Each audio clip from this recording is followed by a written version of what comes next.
Shule ya upili ya wavulana ya Kisumu ilisimamia sherehe za mwaka huu za siku ya kitaifa ya Ujerumani na kuzivutia shule 15 kwa mashindano. Shule hizo zilizowakilisha ukanda wa Nyanza kusini mwa bonde la Ufa na sehemu ya magharibi zilishiriki kwenye mashindano ya lugha ya Kijerumani, mpango unaonuia kukuza matumizi ya lugha hiyo nchini.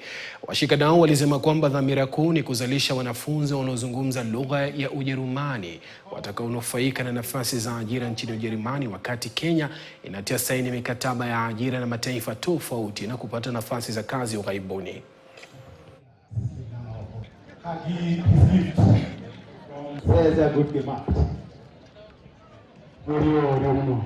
I would love to work in Germany because it's a great country actually, with so many infrastructure like our country, and apart from that, Germany is more developed than our country. So going out there, having much more experience than in our country will be great. And I would also want to encourage those who are not taking German to consider this as a real opportunity. The day has been fun. We've learned a lot. My boys, I hope they have learned a lot. They have been exposed to various activities like the quick fires. They have done an exam. They have also emerged the winners.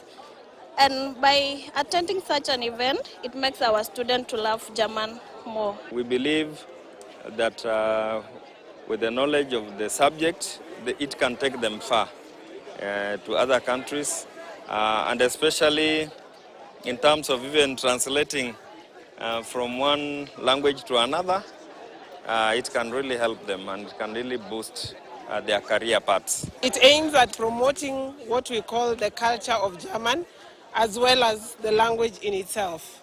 It is something that I love to do, as much as it involves a lot. I love to do it, and with the support of the administration of this school, I've been able to do it for the second time, and it's an annual event, which we'll always have even in the coming years. Huku vita dhidi ya pombe haramu nchini